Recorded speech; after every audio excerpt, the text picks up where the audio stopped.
With that, let me welcome you all to this first session of a colloquium that we have designed to run over the next 3 months, rather January, February, March, on the very hot issue of competitiveness as to how does it sort of help us, how is it sort of preventing our growth in the sense that is desirable. And this issue has often come up in the recent past, even at our own webinars when we were discussing, for example, the Regional Comprehensive Economic Partnership Agreement, that our industry is not so competitive. And therefore, they are scared, they are shy of entering into, of government of India entering into trade agreements which may disadvantage them.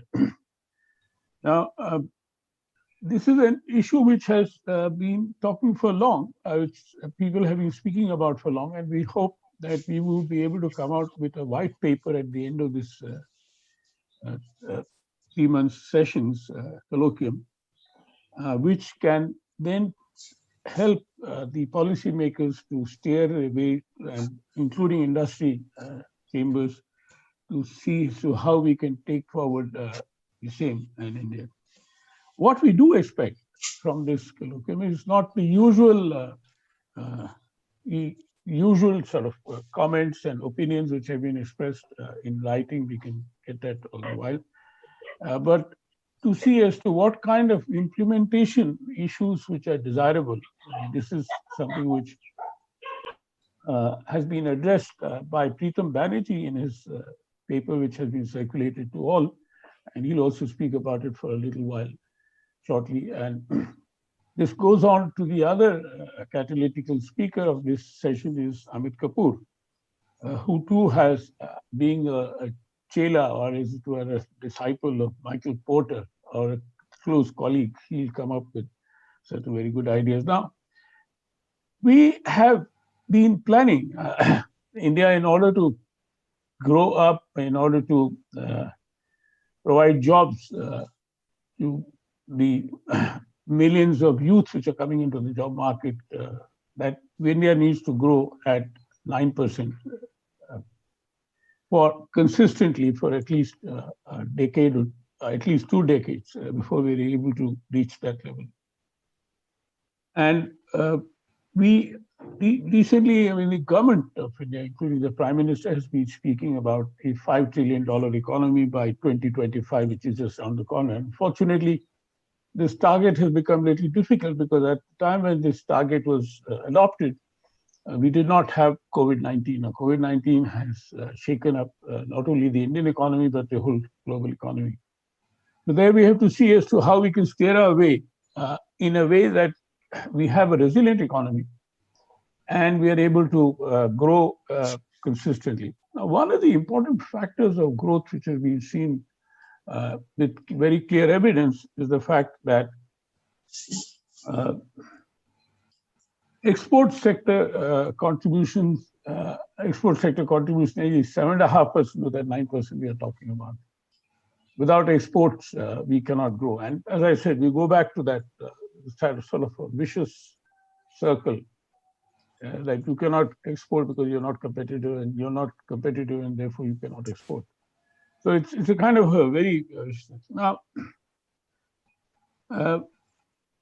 If you look at 4 important pillars, there's something which you'll hear more from Pritam and Amit, is how do we promote investments in intangible assets, human capital, skills, etc. An area this is where Kutch is also working upon very actively. Then the issue about development of inter and intersectoral cooperation between firms, which is again very important. There we are looking at not only cluster-based approaches, but many other ways as to how firms can cooperate in order to take up the whole sector, sort of kind of a rising tide. Then to ensure fair competition, which is again very critical. While we are talking about cooperation between firms, we are not talking about collusion. Collusion is only something which hurts the economy rather than helps the economy. And something which we've seen reflected in a way in this this particular farmers' agitation, which has been going on for some time. And yesterday we had a terrible day, most unprecedented, where there was a ghera, or kind of a march on the Red Fort of the sort of unsocial elements of this particular agitation. What comes out from that particular agitation is, I mean, these laws are good, but the farmers are not very happy about it, particularly a section of farmers, not all the farmers. Because it is sort of taking them out of the frying pan to the fire, frying pan of the Artiyas, the commission agents, then to the fire of monopolistic giants in the Indian industry, which could be foreign, it could be Indian, Ambani, Adani, etc. Therefore, you found an indirect sort of expression, or I would say a direct expression of that fear by when nearly 1,500 Reliance mobile towers were damaged by the agitating farmers. Now, why I mentioned this particularly was that we do have a competition commission in India, which is not as visible as it should be, particularly in many of these areas. And that's probably also because of the political economy constraints under which it is working. Having said that, let me now request Preetham to, in the next 5 to 7 minutes, Preetham works for as a consultant with the Asian Development Bank and has worked with several leading and one of the trade facilitation experts that we have in India. Preetham, over to you for 5 to 7 minutes. Thank you so much, Pradeepji, and thanks to you and Bipulji for making me a part of this conversation, and really privileged to be part of this August panel. I think, as Pradeepji mentioned, going straight into the kind of thoughts that I had shared in my paper, what I am focusing on is the theme of transforming vision into action. And what I basically mean by that is, I think the big ideas, the macro ideas that we have around any of these issues, how to achieve success, whether it's greater intersectoral cooperation to build better value chains, or creating more fair competition, even for our MSME participants. I think we have discussed a lot about what needs to be done. We have a fair idea of what needs to be done. We also have a fair idea what the action points are. What are some of the specific interventions that need to take place in order to achieve these goals, including the fact that now technology allows us to perhaps do far more many things in terms of how we can achieve these objectives to a large extent. I think where India on a relative basis slips up much more is on the frontline implementation in many of these areas. So what do I mean by that? See, essentially plumbing, as I call it, the facts on the ground, implementation on the ground, the organizational and managerial issues that you have on the ground, to implement all of these ideas are very contextual, very local, and they take a lot of hard work and time, which means they're often not attractive to the top level management of either bureaucracies or our political leaderships. These are not friendly to election cycles or news cycles, these kind of issues. Second, because they take a lot of effort and a lot of long persistent effort, is counterintuitive to the self-interest of even the middle level management of bureaucracies and even non-bureaucratic organizations, because they will not be around to get the credit for a lot of the achievements that will take place by the time any achievements do come through. So what that leads to is essentially, you have to have people thinking beyond their immediate self-interest, beyond the immediate business cycle in many cases. And it's not easy. It's not easy to achieve that. And you need to have institutions and a culture of institutions around that, which will help you get there. Countries which have got there have done it through this. I know it sounds a bit of motherhood and apple pie, and I'll try to explain with one single example, perhaps, what I mean by this. So let's take the concept of fair competition. Let's extend it beyond what Pradeepji was mentioning about the competition commission kind of ideas to, do our MSMEs have fair access or a fair chance at success? One important element of that would be, do they have fair access to credit? Based on objective criteria, can an MSME entity get the kind of credit it needs at the competitive rates?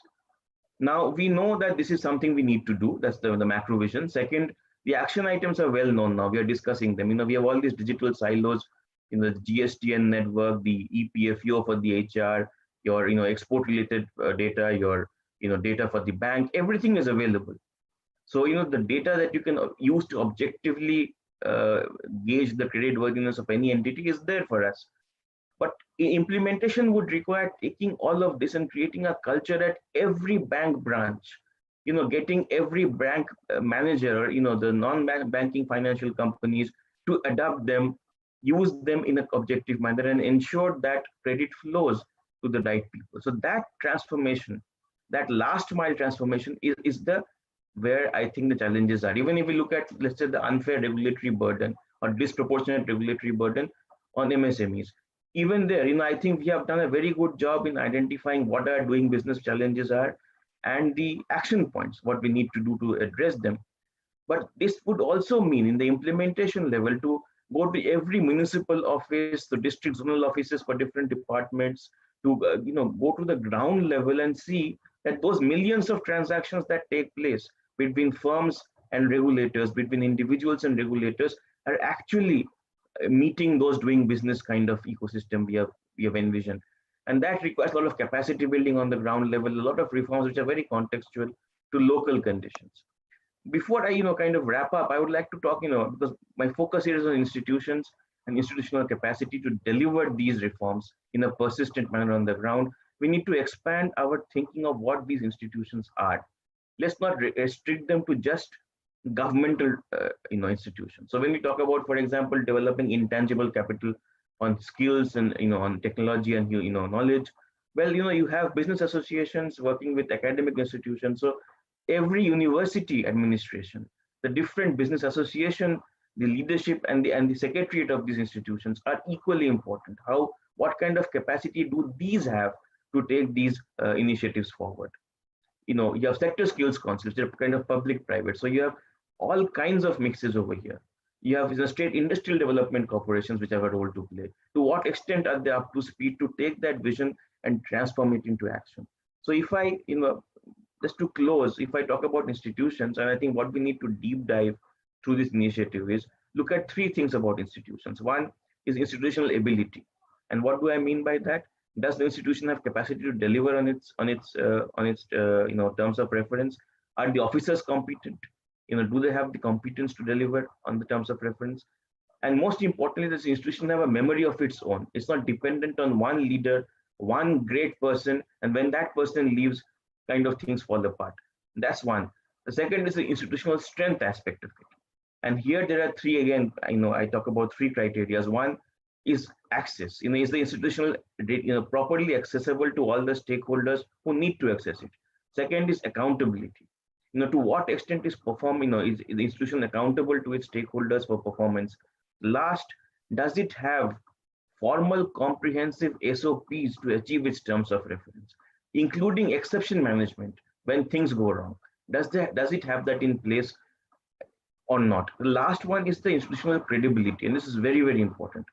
First factor of that is trust. Do the stakeholders trust these institutions to deliver in the first place? Is that ecosystem there? Second, can it engender collaboration for collective action? Great example is, if you want to have intersectoral cooperation, your cluster level organizations, your business associations, all of these have a role to play. Can these serve as platforms for that collaboration to happen? Do the stakeholders trust it as a platform for collective action? Last but not the least, for credibility, do you have instruments of approbation, as I call them? In the sense, if certain stakeholders within these institutions are not meeting the terms of reference or are actually actively harming or doing regressing the terms of reference to an extent, are there instruments by which they can be taken to task? Are there credible instruments like that? So if do all our institutions on the ground, panchayats, municipalities, small business associations, your sector skill councils, universities, there's a whole gamut of them. If you look at the range of issues we are discussing, there's a whole gamut of these institutions that deliver these, who transform the vision into action on the ground. Do our institutions meet up to the measures that we are setting for them, and what we can do to get them up to speed? So I think that those are my basic thoughts, open to questions. And once again, thank you to CUTS International and to Pradeep ji and Bipul ji for having me. Thank you. Uh, Freedom, don't thank us so soon. We'll be asking you to come back. We'll be asking all panelists to come back. That's why we've kept the session to 2 hours. I'm so happy you spoke about the last point, approbation, as you spoke about.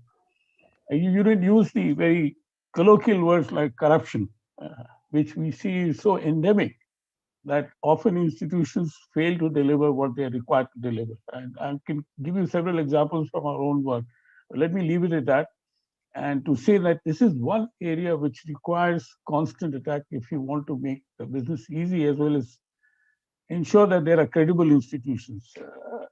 Let me turn to Amit Kapoor. Amit, over to you. Yeah, hi Pradeep ji, thank you. Just wanted to share a small slide here with the group. So when we are really talking about competitiveness, and I think certain numbers that I thought I should share. One, of course, if we are saying that India is going to be a $5 trillion economy or whatever, first we need to understand and appreciate that India is seemingly a very small blip. Very quickly, like just wanted to share that if you really talk for India in terms of achieving the $5 trillion target, and if you look at the world economy, yes, India has grown significantly over the last few years, but on a global scale, we are at a fairly normal, what I call small level of contribution. We contribute close to about 2.7, 2.8% of the world GDP. And then there are severe issues that I actually see pertaining to the per capita incomes and things. And that leads us to a very important question from a competitiveness viewpoint. And that is about like, how do we achieve social objectives and economic objectives as we actually move forward? In fact, this whole crisis has actually shown something very startling, and that has been that India severely lacks the social infrastructure that we need to actually focus on. And when you talk about social infrastructure from the perspective of, say, health and so on and so forth, but going beyond it, what we have really seen getting exposed is the lack of what I call digital infrastructure to really take care of education, because this whole situation has also shown us very strongly that the divide that we actually have from an information technology viewpoint or from an access viewpoint is fairly severe. That has actually created a very huge setback from a learning point of view. We might hear some positive stories, definitively. I'm just trying to really say as to what more needs to be done here, because from a certain point in terms of, say, education, like the kids have not been able to get to school for a 1 year. And if somebody is not going to school for 1 year, that means the learning gap can actually rise by about 6 years for that student. So I'm not saying it is going to be for 6 years, but then there has been that huge gap that actually existed, and we need to actually be very careful about it. Having said that, I think there are multiple sets of things that we need to actually look at. And just looking at from a Porter's framework, as you said, like, so if you really talk about from a factor conditions point of view, that is, what do we do with our labor? There are issues in terms of the labor that I actually see, and we need to really tackle it very quickly. One of the things that has actually happened is the falling labor participation rate for women. That's a very startling effect, because the moment we are actually seeing that fall in labor participation rate, that means there is going to be a detrimental effect that we are going to see. There are the learning outcomes that we are actually seeing across the institutions. In fact, if you really look at the data, like there is more and more data that is actually coming out, which is exposing us to our learning, what I call impact that we have, whether at the school level or at the higher education level. If you talk about MBAs, only about what I call 10% or 12% of the MBAs are employable. To engineers, which is even lower. And there are some statistics which say that only about 40% of or 46% of Indian people who are going to college are employable. So there are issues in terms of the learning impact. So we need to really focus on that very quickly. In fact, when I say education, healthcare, it is imperative that if we are not able to set those things right, all the other things will start falling on the wayside. Because if we are not able to use our labor, which is our biggest resource, we have been talking about a dividend, but I think we have to really find ways to use that dividend in a much stronger way. We do get excited with what is happening in the West, but we have to really look inwards in terms of saying as to what we really need to do much more strongly as we move forward. The second thing we really talk about is when you talk about education itself, there is this whole huge R&D aspect that we need to be looked at. So there are issues in terms of like how innovative India actually is over a period of time. In terms of, say, the R&D expenses that we actually do, or expenditure that India actually does, is probably one of the lowest in the world. From a GDP point of view, we are close to about 0.7%, but most of the R&D investment actually happens through the government. The private sector is actually not playing a very strong role in R&D investments as well. So there is always a way that we can actually go on to say that our government is wrong, but there are issues as to how the private sector has to function and how private sector needs to contribute. So the private sector has not been fundamentally looking at R&D, innovation, and so on and so forth. And when I say innovation, there are issues which we have to understand from a productivity viewpoint. India is actually having a huge issue from a productivity viewpoint. In fact, from my point of view, India faces a productivity crisis.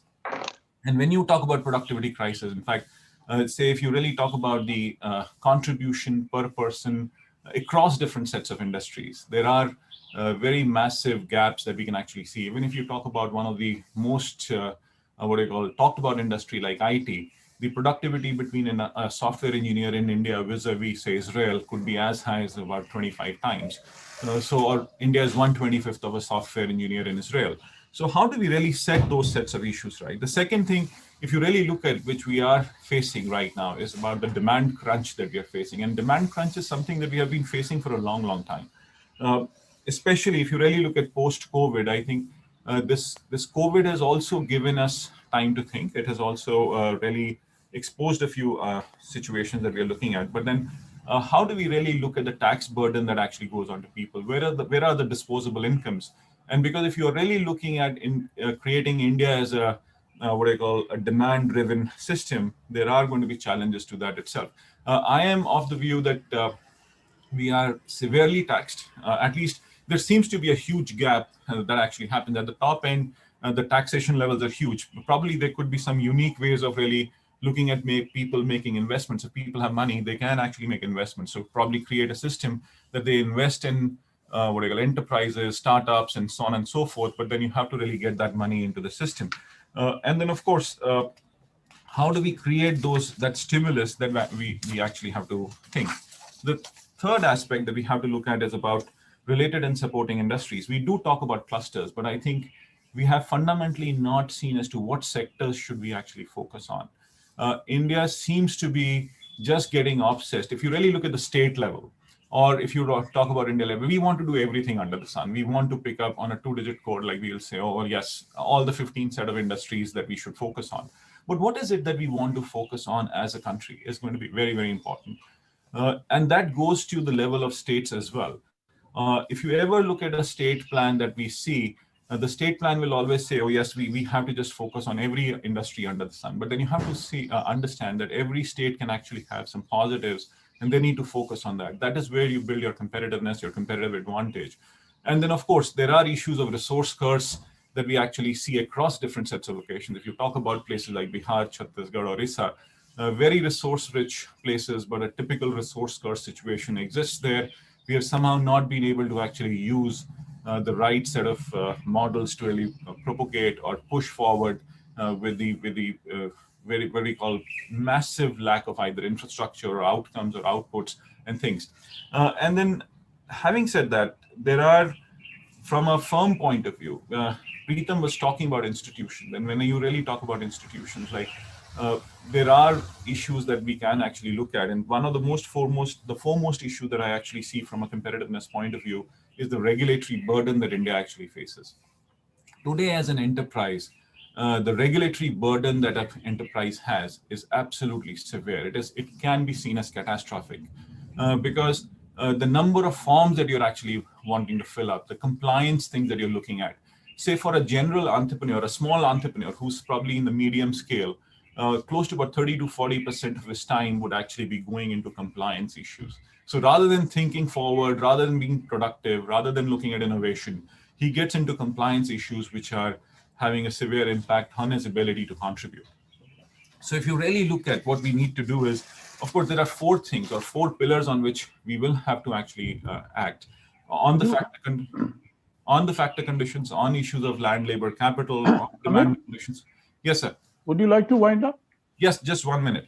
On issues of demand conditions, and look at some sectoral aspects that we need to look at, what sectors we should focus on, and then, of course, make things easier for business. That is what we need to immediately do or else the target of say 5 trillion, we are talking about a long period of time. And given the situation today, it's going to be even more challenging. Over to you, Pradeep ji. Thank you. Thank you very much. You you two have. Let me pick up one or two issues that you raised. I mean, it's not that the other issues are not important. One is productivity. I think that is very critical, but that varies according to the geographies across the world and the kind of ecosystem that you provide to the worker to ensure that you have a higher productivity. And there are various studies to show that as well.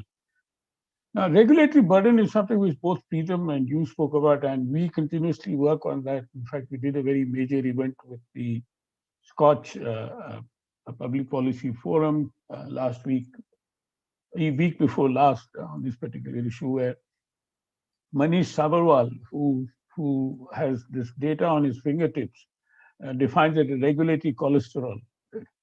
And that is something. Now, the underlying problem with the regulatory cholesterol is the lack of trust. You don't trust, business doesn't trust the government doesn't trust business, people don't trust business, and less of government. So there's a kind of vicious cycle, I would say, of mistrust, which then leads to that.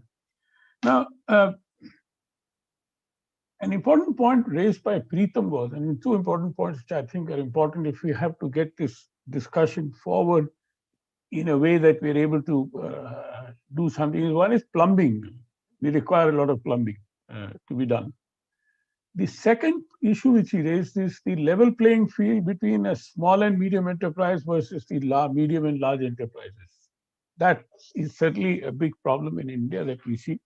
And again, Amit, your fieldwork and our fieldwork and people's fieldwork has all shown that very clearly.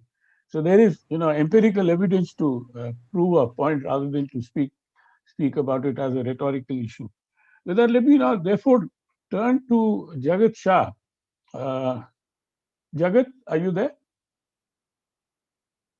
Yeah, I'm Jagat? there. Yeah, Pradeep ji, I'm there. Yeah, good. And another 5 to 7 minutes. And before that, let me welcome Ratin Roy. Good. Thank you, Pradeep ji, for this opportunity. So, friends, I just want to share my field experience. I primarily work with small, medium enterprises in many countries, of course, India. And to me, what we are discussing today, to me, I feel that it is more, I will speak more on the implementation front. See, policy framework, economic policy, industrial policy, export policy, all these things. But what are we doing with the implementation? I'll give some examples and I will relate it to competitiveness. I primarily work with small, medium enterprises to connect them to global markets. And I work in clusters across many, many countries. So my work is in that domain.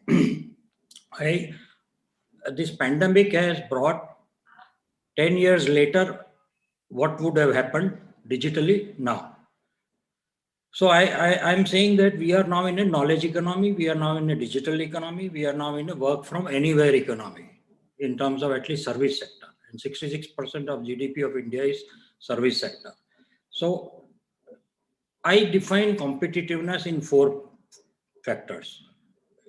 Efficiently create goods and services that meet global market demand, leading to rising living standard for everybody in the society, and that is sustainable into the future. In these 4 parameters, what government should be doing and what private sector should be doing, and what government has done on policy framework, and what should be the implementation part. I'll give some quick example of my learnings.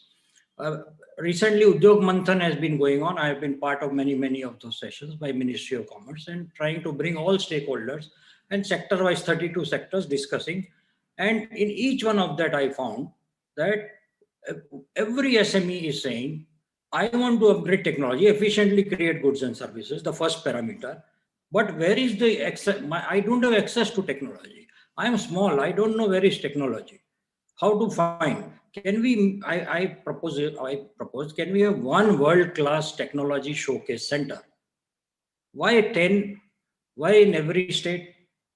We have limited resources.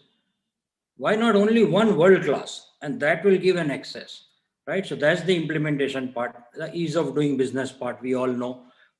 I work in exports area.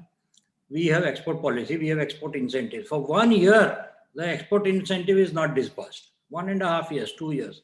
What is the meaning of that export incentive? Where is ease of doing business, right? GST refund we are not getting, industry not getting. How do they? So these are the more of a operational challenges. Policy is there. There is policy of export incentive, but do they get it, right? On triple helix, many people, two people have spoken earlier, the government academia industry linkage. Most weak, the academia to industry linkage is so poor. It is so poor.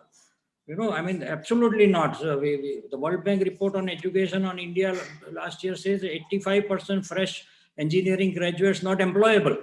Forget how many got employed, not employable, right? So huge work needs to be done there. I don't know the new education policy, how soon it will be adopted, but even that is, I think, not yet touching upon, For example, I used to work in China. I was working in a Chinese textile company for 6 years as a CEO. In China, innovation, Amit spoke about innovation and R&D. In China, innovation is a subject from class 5.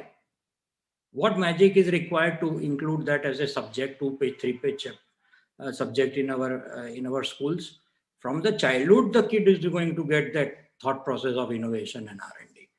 That is a matter of implementation, right? And we have got so many innovation councils and so many innovation bodies, policy, institutions, everything is there. My pain point is only implementation, right? Look at the second part, that meets global market demand. When pandemic started, the exhibitions which used to take place around the world, they converted into virtual expos. You will be surprised with the data I share with you. Between June to December last year, 950 virtual expos took place. And out of that, 820 were by China. Where was India? We are an IT country. We are an IT power. We are exporting our IT to the world. We are not using in India. Virtual expos, this is something which government should have picked up and started running, like China has done it. So this is the implementation part. And now it will continue. Let pandemic go away. Virtual expos are not going to go away. It's going to be a hybrid model now. So is there some implementation on that? Permanent expo, like now times have come when our goods should be available nearer to the market. You need a warehouse, you need a permanent expo in some country. Which country? Largest trading partner of India is US. You go to any exhibition, anywhere in China, always you will find so many Chinese companies under one roof. First of all, we don't find Indian companies there. Why? Because our market access initiative scheme is there in the Ministry of Commerce. Go and look at the fund utilization of that scheme. So less. We have a warehouse scheme. I remember 500 crore rupees is the fund in that. Last year, 6 crore was utilized. I'm talking of 2019, not pandemic year.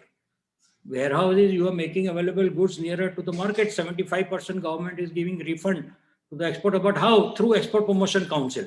You make an application as an SME to Export Promotion Council that I want to take this. They don't even reply to you. Policy is there. Where is the implementation? Right? Global brand. I was in a gems and jewelry session of the Udyog Manthan, and I said, what is the identity of India in gems and jewelry? It is our handmade jewelry, is our identity. Should be built as a brand, should be positioned as a brand. Otherwise, China is also doing jewelry. Very soon we will lose the competitive edge in the diamond cutting, which we are doing. It's a labor-oriented work. So can we have one global brand supported by government? Can we have this permanent expo? Government should only spend money in creating an infrastructure. It should be run by private sector. Government cannot do any business. It's like a business. It's like running a business. I am from Ahmedabad. Vibrant Gujarat used to take place here. Government started. Initially they funded. It is a profit-making activity run by private sector. The last Vibrant Gujarat which took place, the organizer, I worked with him. I'm his partner actually. We made 18 crore rupees in Vibrant Gujarat. Forget the government, zero government funding. Government should set up something, private sector should run it. E-commerce, where are we? E-commerce. Government, now I'm hearing government is trying to work with Amazon to put all our small medium enterprises into the international market. And then other day I was reading that Amazon is saying that already by 2019, 15,000 crores of exports took place by Indian companies through Amazon platform, overseas platforms. So can such an initiative take place? We are an IT country. Let government try to set it up. They have got funding to do all this. And let private sector run it. Warehouse abroad, same situation. This is about global market, leading to rising living standard for everybody in the society. Women, so Stand Up India program is there. You apply, ask one woman to apply for Stand Up India loan. See what happens. Your startup champions now has come up. 5 years I was saying, wow, what is it in Shark Tank which India cannot do? What is it in Shark Tank which India cannot do? And it can be done online. You don't need a TV to do that. Right. So Startup Champions has come. That is what Amit was talking of, the intangible. Knowledge economy is about intangible assets. Villages, smart city program is there. I remember I used to work with Mr. Modi as a chief minister. I accompanied to him to many, many foreign tours, particularly China. And I used to always say, when smart city was launched, I said 65% population even today lives in villages. Are we doing smart city for 35% population? Will we able to do a smart city even in 20 years? Forget it. So much of migration taking place from villages to cities. We should do smart village. We have 630,000 villages in India. Build 200 smart village. Let it be. You can do it faster. You can do it in, my theory is you can do in 1,000 days. You can do convert smart village, 4,000 people village in 1,000 days. Showcase, have lessons, village. Let there not be migration. Youngsters are leaving villages. There is no work to do. They are living good life in village. Now they are living in slums in city. Anytime you think they will be able to buy a 50 lakh rupees house in a city. Thank you, sir. Yeah. So, that is. Could you like to conclude? We'll come back to all the panelists. Yeah. So my Pradeep ji, my point is only like this, that policies are there. Institutions are there. I think political will is also there presently. Implementation is something which needs to be looked upon on every policy matter. That's it. Good. Thank you. Thank you very much. In fact, as somebody said, and it was not humorous, there are 3 problems that we have in our policy. Implementation, and implementation. This has been said many times. It's like that movie, The Dirty Picture. What does the film industry do? Entertainment, and entertainment. Now, that is a question which has also been raised by somebody in the audience, and may I request the audience that if they can continuously send in their questions through the chat box here. Now, we are talking about institute. You spoke about the problem with the small and medium enterprise often is that, as you very rightly said, they write to EEPC and they don't even get a reply. Our councils are really extension of the government, and in fact, worse than many government departments at times. Now, Amit has spoken about productivity. Now, how many of you know that there is a National Productivity Council in India with a fantastic building on Lodi Road, a very premier spot? What does it do? Zilch. It just runs training programs like any other organization it does. On the contrary, I have had personal exposure to the Australian Productivity Commission, which is a fantastic institution. I mean, we have models of this around the world. Now, when you talk in terms of institutional capability, has nobody spoken about Productivity Council? What does it do?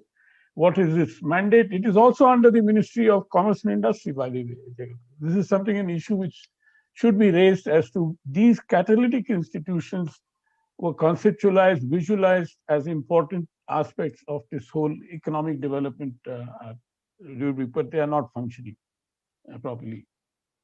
With that, may I now turn to Naina Lal Kidwai. Naina Lal Kidwai is a banker, or has been a banker, and has also been president of FICCI.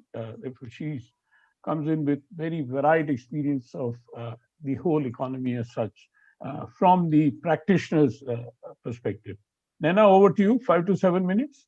Right. Thank you. Thank you very much, Pradeep. And Amit, for bringing back Michael Porter into my vocabulary and life. I had the good fortune of studying under him when I was at the Harvard Business School.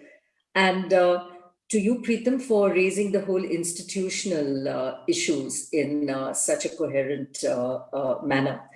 So, hearing what I think is actually quite a depressing start to this day, I maybe want to add to some of the issues to just broaden some of the factor related issues, which I think become very important for us to tackle. And I'll quote from the CEO and owner of Li and Fung. And for those of you who know Li and Fung, they send out $20 billion from China, and they started production in India with a view to growing India as a base over a decade ago. And he would despair about costs. And interestingly, it wasn't about labor productivity and cost. He said they were producing, it was really garments in India, outside Chennai, at 10% below what they were producing in northern China in the dorms that they would put labor into in China. So India was actually pretty competitive from a labor productivity standpoint in his eyes. But we lost that entire competitiveness through the logistics of what was 140 kilometers to the port and out of the port. So the logistics of it, and in logistics, it's the regulatory mess, the forms, the time it takes to get to the port, out of the port, and to the market, is where I think lies the tragedy and the disservice we do our labor. So just to bring that into the equation. A second area where actually there's been some interesting reform, particularly from the renewable space, is the cost of power. That still remains an issue, but improving. So I think we're on the right track there. And the third, where I really don't easily see a solution, is the cost of capital. Because as long as we have inefficient dispensers of funding through public sector banks, who, to be fair to them, aren't only just doing banking, they have a lot of charity in there through priority sector lending, etc. The cost of that comes out somewhere, and that adds to the cost of competitiveness for industry as a whole. And it gets worse as you go into the inclusion space, because the very ones who need cheaper interest costs are the very ones that pay more for it. And I think there was some allusion to, women entrepreneurs, etc. as well. I should just add, as women entrepreneurs go, and I've been interacting with a few, over 60% of them who are first-time borrowers through the COVID downturn, because they were in businesses to do with, garments, exports, and sometimes quite small, had never borrowed before because their inclination was not to borrow. But when they went to borrow, because they had no credit history, there was no one there to lend to them.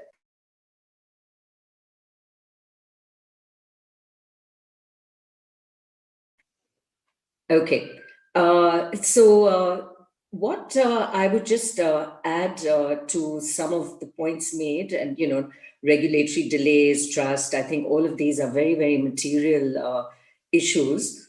Anecdotally, I would just now come to the MSME group on an issue, and Nitin, you'll appreciate this because we are on the same page on making sure that the ESG type norms, or certainly environmental norms, are adhered to by the MSME sector. But I was at Bombay Airport, this is a long time ago now, over a year ago, and I had some unknown guy just come and plonk himself down beside me as I was waiting to board a flight. And he basically said, I'm all for everything that's required of me in terms of compliance, but I just don't have the bandwidth and ability to ensure that I can do the effluent control. And I would rather that in the cluster where we all exist outside Delhi, the government provides this and we pay for the service. So why aren't we looking at this? That if you're in a cluster, have the institutional provision to ensure proper water, electricity, effluent treatment, waste disposal, and charge for it. But the model that we work to is the compliance burden that we stick onto the MSME, and I believe directionally right, but again, so poorly thought through and so badly executed that it just ends up with harassment. This particular guy, through all of this, was sharing with me, and this is well before COVID, that he had to cut back his staff by half, and the issues he was having, just which what was already evident was the downturn at the time. So I think when we look at the frameworks in which we look to take industry forward, particularly the small guys, the MSMEs, we have to look at the provision of the infrastructure in a way that it can be plug and play. And whether it's a startup or indeed a manufacturing outfit, which is, fairly scaled, if we can provide this plug and play environment, we take care of everything from the institutional issues of the compliance burden and forms and some of those services that are required, but equally the infrastructure. I would just also add that as we look at this whole issue of trust and relationships, I think at the core of it today, and I can certainly speak for maturer industry, I despair when I think about how many are really going offshore to set up businesses rather than set them up here, because they're kind of, they've had it. And so I asked them, what is it? I mean, you've made your money here, you've done okay. Why have you suddenly turned off India? And it always comes back to the regulation, the compliance burden, the headache. It's no fun running a business here, and the fear of failure. In the Indian context, businesses that fail, you are a thief, you're a robber, you are somebody who has absolutely taken the banks for a ride. And unfortunately, there are enough of those examples. But equally, we have to recognize that failure in business is a given. And that setup has to be set in a way that we can differentiate between the scumbags and those that are genuine. And how we deal with that failure then becomes important, both as society goes, as a bank goes, as government goes, as the compliance norms go.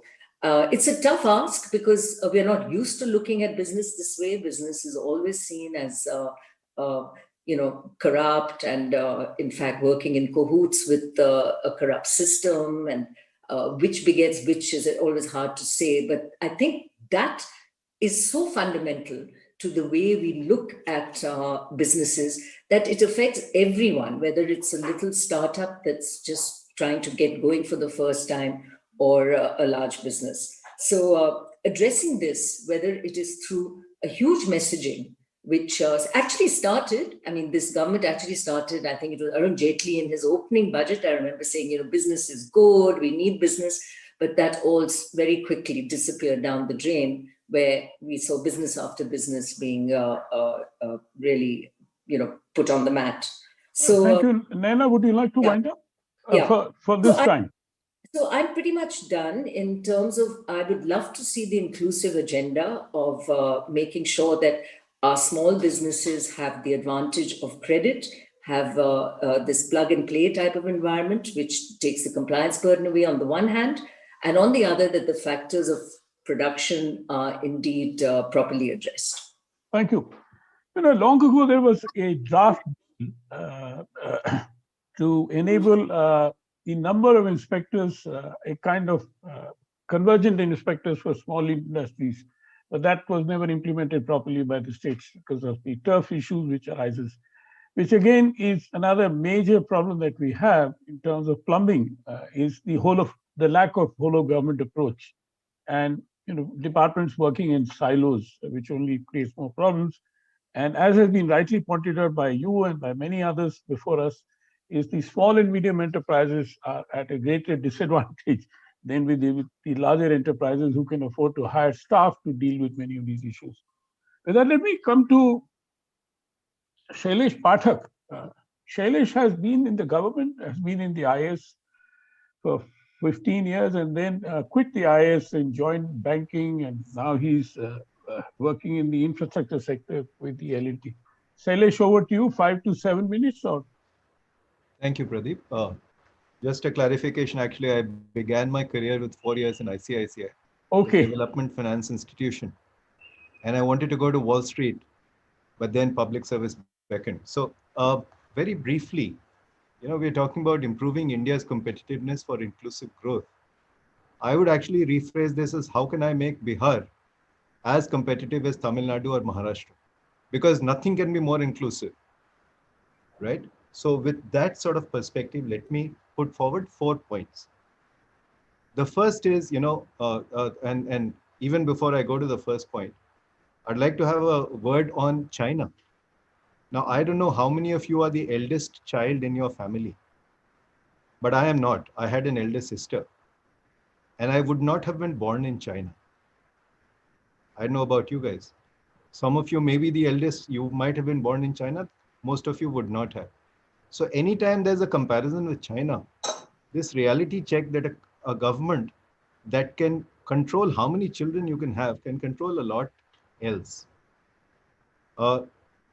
The added advantage that they have is that almost all their sort of top level officialdom has proved their worth in implementation and execution.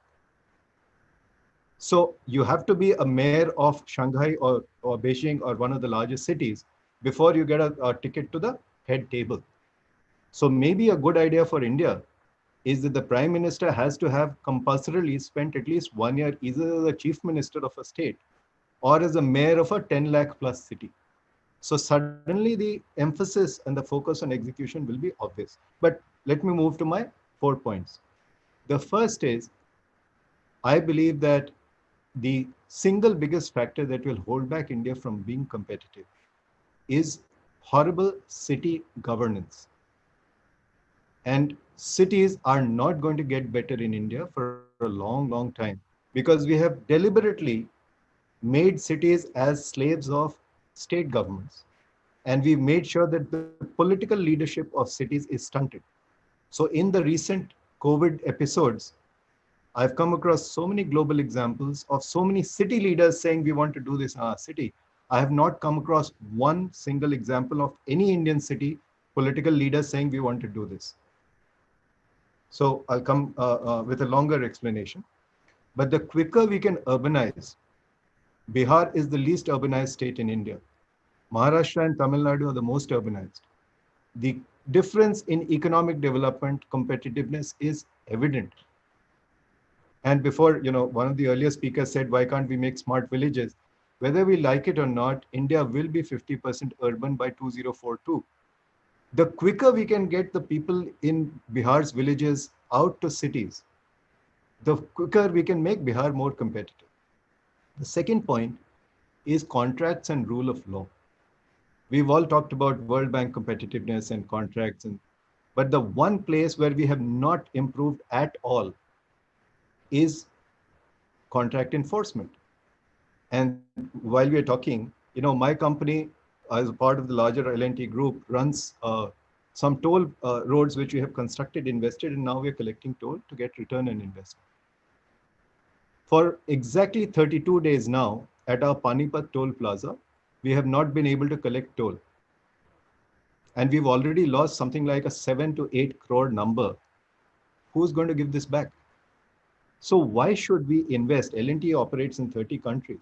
This doesn't happen in 29 countries. So rule of law and contract enforcement, how are we going to get it more focused? The third point is the judicial ecosystem. Dispute resolution in our country is a mess. While it is tied with the rule of law and contract enforcement, the judicial ecosystem is the reason for our country's corruption, because the corrupt think that they can get away with it by indefinitely prolonging the judicial system, whereas you should actually have an acquittal or a conviction within 1 year. And that is what happens in more competitive countries. And the last thing is, Bimal Jalan in his Future of India talked about public-private dichotomy. He said that the private sector will improve, innovate, whereas the government sector would not improve and innovate. That's one of the reasons I decided to get out and rejoin the private sector.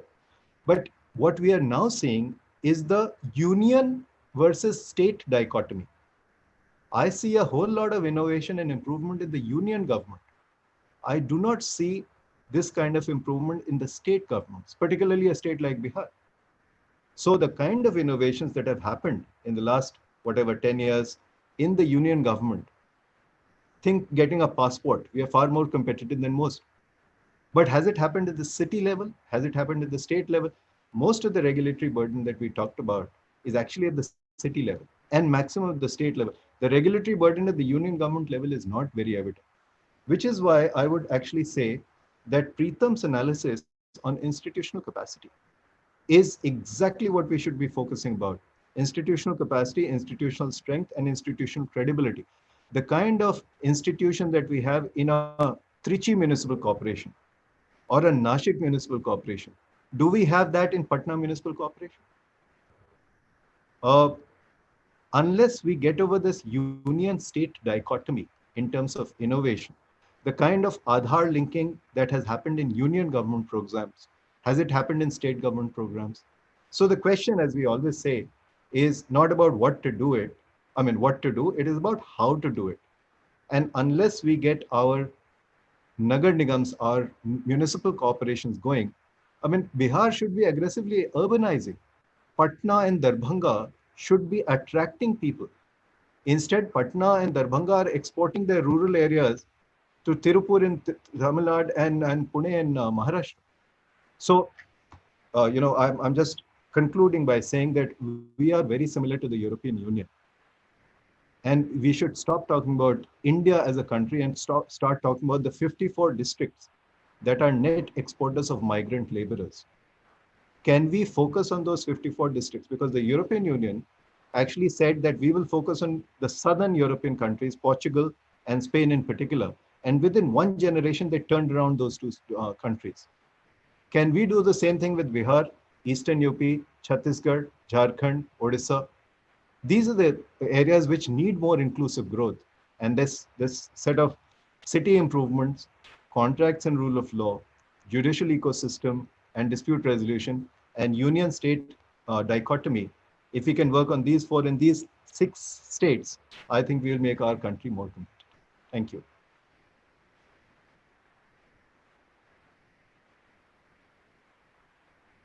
Thank you, Sailesh, for another excellent presentation. By the way, this issue about urbanizing villages or creating urban infrastructure was floated by Abdul Kalam, our late president, and this was experimented also. So I was actually part of the Pura experiment. Yeah, exactly. I would say that does not work. I know, whatever it is. Yeah. That the city corporation of Kanpur needs to be far more efficient than it is currently. Thank you. I agree that city governments are hopeless, and particularly in spite of the 74th Amendment. Oh, that the 74th Amendment has ensured that city governments will remain hopeless, because you have never heard of a mayor getting re-elected in India because he's or she is ineligible to run for election the next time. We can have a longer discussion. Thank you very much, and that calls for a separate webinar. Totally. Having said that, we have some very interesting questions from the audience, which I think I would like to ask the rest of the panel to tackle to the extent that they would like to.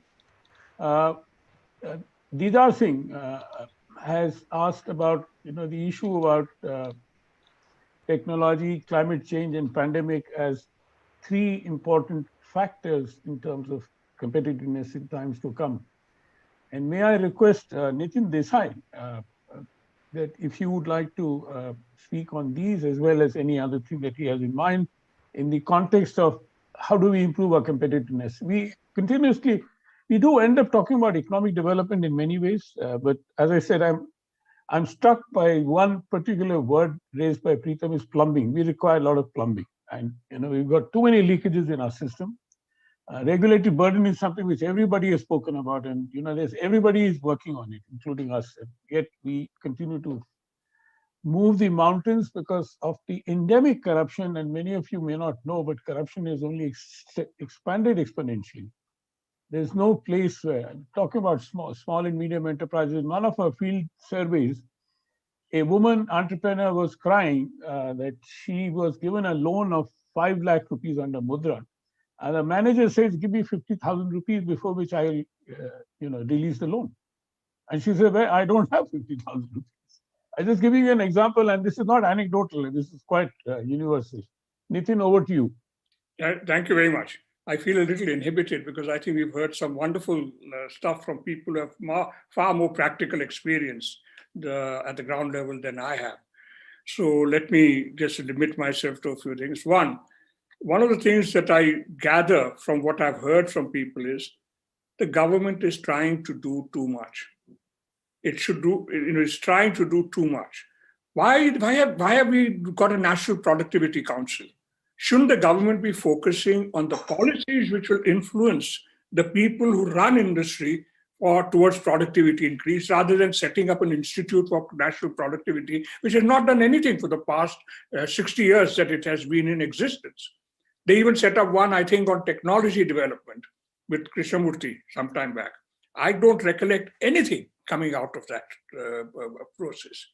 Let the government focus on what it ought to be doing. To give an example, which Naina mentioned, that really the issue on exports that she saw there was something the government ought to be doing, which is logistics. The building of roads, the improvement of ports, etc. That will have a far greater effect than, frankly, the labor cost, labor productivity is not going to be influenced greatly by what the government is going to do. It is going to be influenced by what industry is going to do. And let the industry work on that itself, and let the government focus on what industry cannot do, which is, say, for instance, logistics side. So my feeling is that we really ought to be not asking the government to do 101 different things. Let it focus on what its responsibilities are, on fiscal policy, on monetary policy, on labor laws, on trade policy, etc. Rather than starting to become as if they are like a corporate strategy unit sitting in Delhi, telling people how to improve productivity, how to improve technology innovation, etc., etc. All you will do is end up with lots of employment for people who have very little direct practical knowledge. Second point, the point which was raised very dramatically by Shailesh, which is, I saw a list in one of the two papers about the clusters of rising industries. And if you saw that list of clusters, except for Noida, all of them were in the west and the south, none in the north or the east. Have a look at that list. I can't remember which paper it is, whether it is in Amit's paper or Pritam's paper, but it is there. And that's a reality, that we have a west and a south, which is actually not doing too badly, which is actually moving ahead, which probably needs less government, not more government, except in certain areas like logistics, urban development, and so on. And what the government ought to be focusing on in terms of its support is what can I do in the north, what can I do in the east? Incidentally, one thing that I would like to add, draw a little, Shailesh mentioned urbanization as a major source of growth. Yes and no. Have a look at Bengal. Bengal is a highly urbanized place. Is it growing? Is it, there are things other than urbanization which also count in whether the thing is going to move ahead or not. And one final point, the point that was raised about China and the quality of its leadership. We tend to think of China as a dictatorship, which is true, but it's a very complex dictatorship. What you have there is a three-tier system. You have people at the ground level who work by participating mainly in the Communist Party. If they establish themselves as effective, they get moved to the next level, mayor of Shanghai, etc., etc. And the recruitment at the top is basically based on their performance as a mayor in Shanghai or as a head of a provincial unit or something like that. And the reason that happens is there is then you put in a term limit. Nobody stays there more than 2 terms, which of course she is getting out of, but till it was applied. And that means there was a process. People understood, yes, we have to get new people in. And that you're absolutely right, that in many ways, it's a system which is semi-democratic, if I may say so. in some ways, it is more effective than our system in rewarding merit. Our system may be more open, UPSC exams, open politics, etc. But I suspect that their system is better in rewarding merit. So my reflections on what people are saying is basically let the government focus on what the gaps are, not on everything, and certainly not on trying to act as a think tank for corporate sector or industry or any such thing. This issue of small and medium industries was brought in. And here I want to put my quick second point. We must think of competition in a sense more broader than the structural issue of how, market share or even market impact issue. We have said this in many reports of cuts on this, that competition depends not just on your law on competition commission, etc., but also on trade policy, fiscal policy, monetary policy, etc., etc. This is a point that we have made. But more than that, understand that what we really ought to be doing is to focus on the consumer and balance between the seller and the buyer in the market. That's your problem in agriculture. I have lakhs of sellers confronted by a limited number of buyers if I were to privatize. And that is quite different from what I have in the manufacturing sector, where I have lakhs of buyers with a limited number of sellers. Now, that's a big difference. And the nature of the imbalance between the seller and the buyer is further increased by the seasonality of supply in the agricultural market, whereas the demand is not at all seasonal. It's more or less even through the year. So the person who has the capacity to hold, has the monetary resources to hold stocks, has an advantage relative to the others. So when we talk of competition, particularly when you start talking about farming and small industries, we ought to be looking at it more broadly than in terms of structural issues alone. And I think this is very important, and this is a point which Kutz has been raising again and again. On the points raised by your question, on which I'll say focus on climate, COVID, I'm not terribly sure I can say that much. But on climate, I think basically the key issue as far as productivity and growth is concerned here is going to be on our energy policy and how our energy policy operates. That's what's going to have the immediate impact. But it's also a potential area of opportunity, as China has discovered and is exploiting in terms of its activities on electric vehicles, in terms of its activities on renewable energy, et cetera, et cetera. So climate can be a potential for countries where the infrastructure has yet to be built. That is our advantage. The infrastructure that will exist in India in 2030 most of it has not yet been built, particularly on the construction side. This is our advantage, which we must learn how to exploit when it comes to climate change. There are, of course, more positive, more challenging things we have to do on climate, which we can talk about at some other time. I don't have much to say on the COVID issue, except my feeling, not a forecast, that it is going to affect the world economy in a way so that we may not necessarily see a revival of the old patterns of globalization based on value chains that happened during the 90s, which China exploited, that we may find a very different pattern of globalization post-COVID, particularly with the impact that COVID is having on the West, which is not going to go away that quickly with the sort of resurgence that they're seeing. Not for another couple of years at least, you will see the economic impact of COVID in the West. We will probably recover, but I don't think the West is going to recover that fast. That's my only thought on COVID.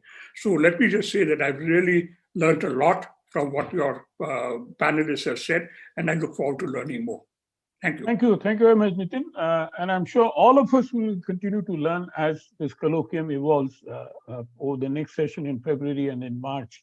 And we would like you to come back, at least even as an audience, to attend them as we requested. An important question has again come up from the audience, which I thought I'll raise. Maybe Indira could respond to that after this. Is the district industry centers?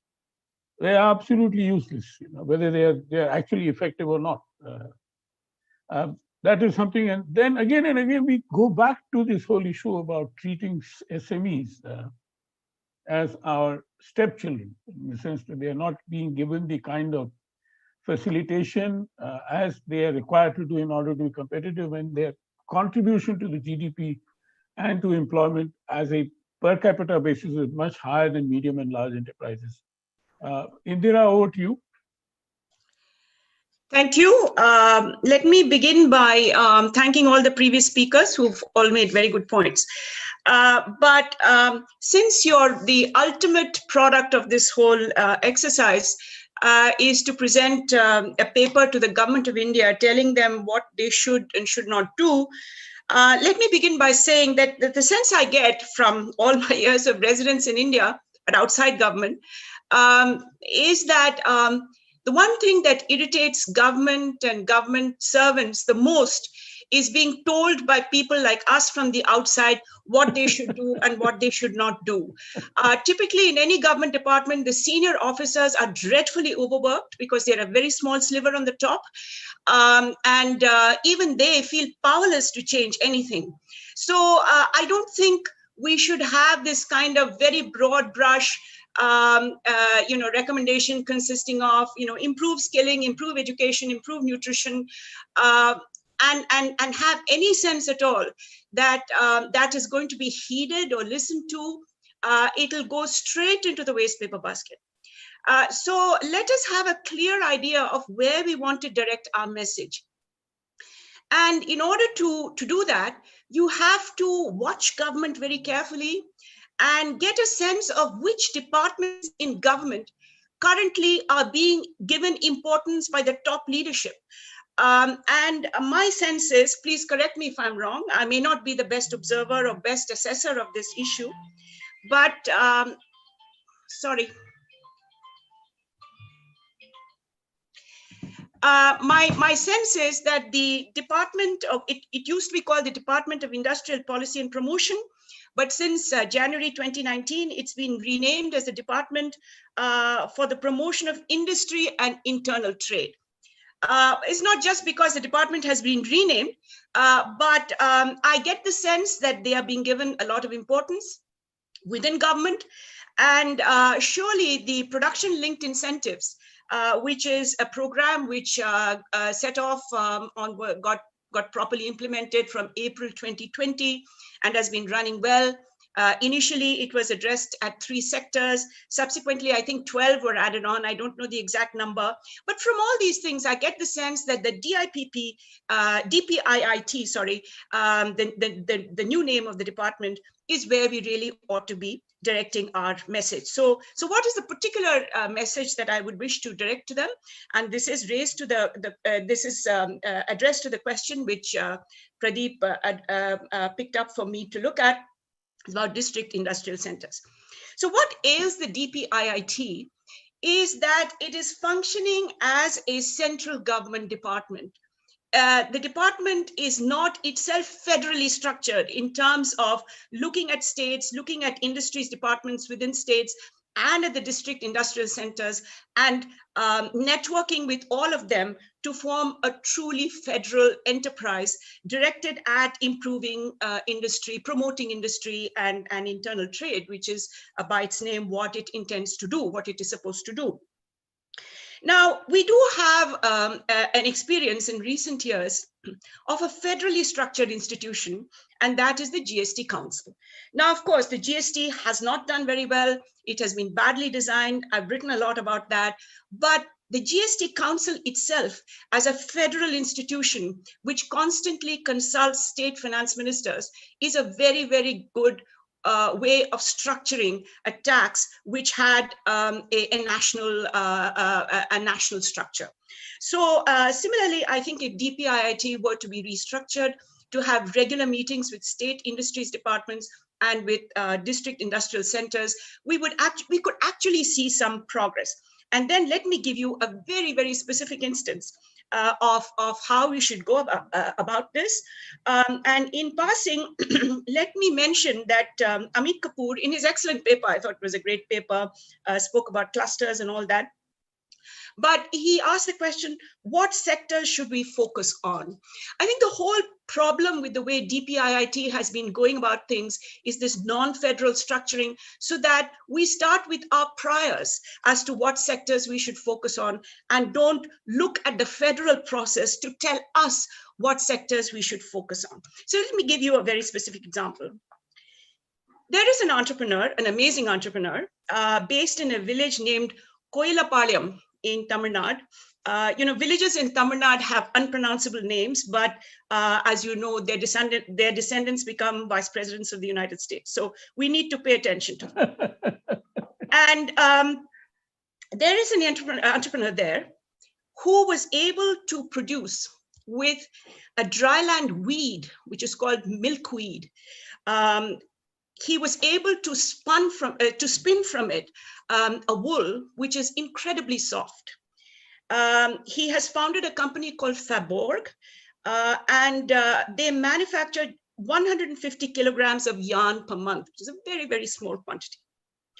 This has been bought by brands, most prominently a brand called Infantium Victoria. It's a German fashion label, which has been able to use this yarn produced from milkweed to make very, very soft woolen garments, which are softer even than cashmere. And this textile, this very soft textile, has been absolutely snapped up by designer labels to make the kind of clothing that only the super rich in the world can buy. So you're likely to see these coats worn by, let's say, British royalty or something like that. All coming from this milkweed, all coming from this entrepreneur who's producing at very, very small scale. But the nation doesn't know about it. DPIIT doesn't know about it. If they knew about it, they would immediately, scale up and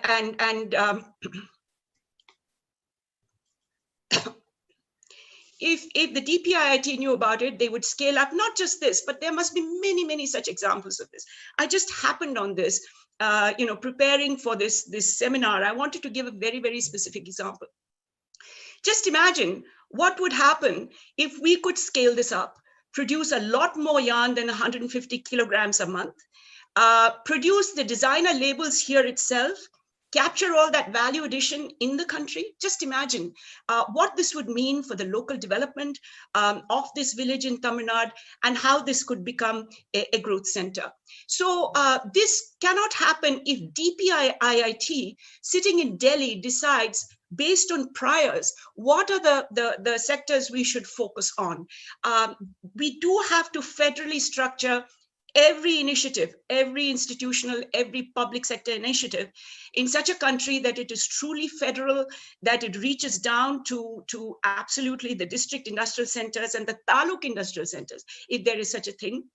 Pick up on what entrepreneurial activity is being done across the spatial reach of this huge country, and build up from there. I'm going to stop here, but I really think the more specific we get and the more targeted we get, the more likely it is that our message will actually be heeded.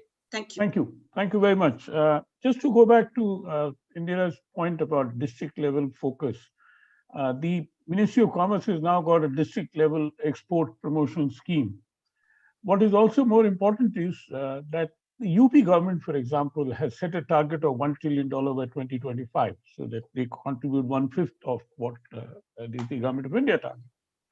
And they have an excellent scheme which is going on, one district, one product. And that is something which even other states are trying to emulate, including Rajasthan, where we are situated. And that could create that focus. The second important point which you raised, Indira, is something what also was referred to by Shailesh in a different way.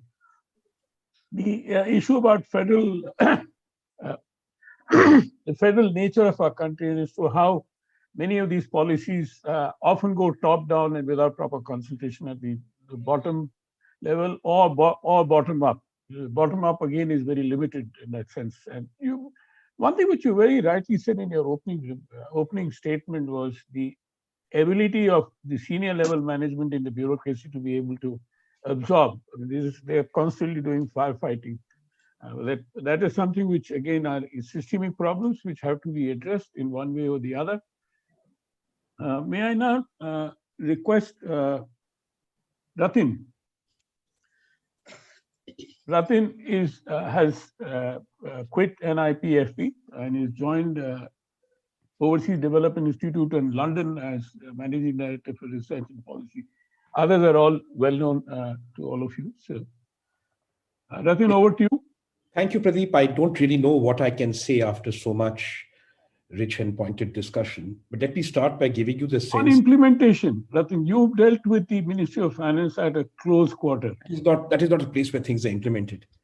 Even in the limited measure one would expect them to be, but that doesn't matter. But I'm going to give you one positive example to the Ministry of Finance. No, but the point I wanted to make was that, I just turned 54. And I get this feeling I've been hearing this conversation all my adult life.